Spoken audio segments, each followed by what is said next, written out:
இஸ்ரேலின் மூன்றாவது பெரிய நகரமான ஹைஃபா மீது ஹிஸ்புல்லா ஏவுகணைகளை வீசி தாக்குதல் நடத்தியுள்ளது.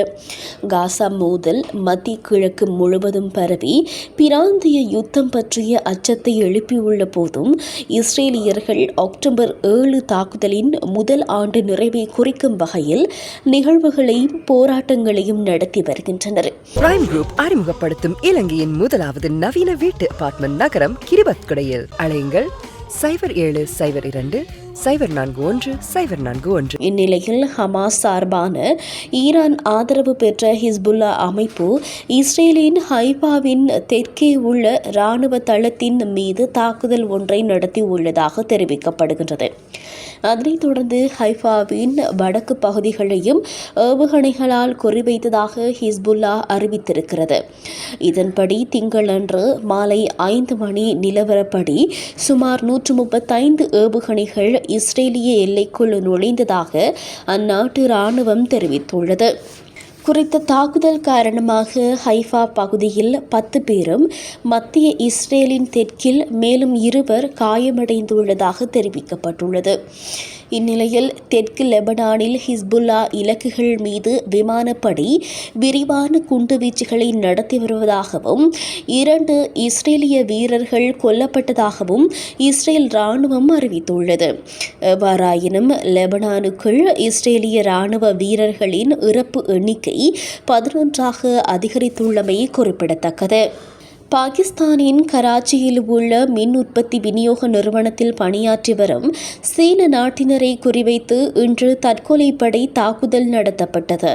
இந்த தாக்குதலில் 2 சீனர்கள் உயிரிழந்துள்ளதோடு 17 பேர் காயமடைந்தனர். கராச்சி விமான நிலையம் அருகே இந்த தற்கொலைப்படை தாக்குதல் நடத்தப்பட்டுள்ளது.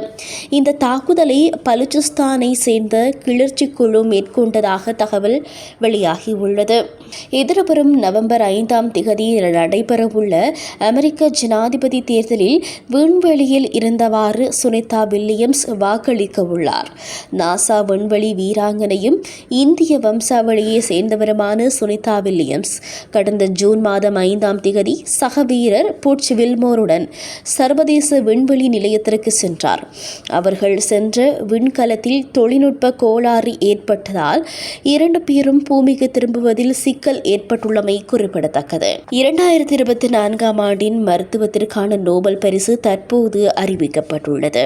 இதன்படி விக்டர் ஆம்ரோஸ் மற்றும் கேரி ருக்குன் ஆகிய இருவருக்கும் மருத்துவத்திற்கான நோபல் பரிசு பகிர்ந்தளிக்கப்பட்டுள்ளது. மைக்கோ ஆர்என்ஏவை கண்டுபிடித்ததற்காக இருவருக்கும் நோபல் பரிசு அறிவிக்கப்பட்டுள்ளது.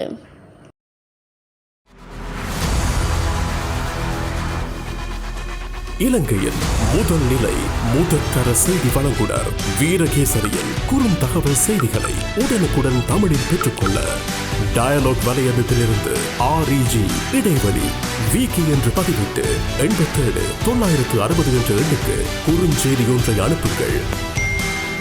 வீரகேசரி செய்தியுடன் இணைந்திருங்கள்.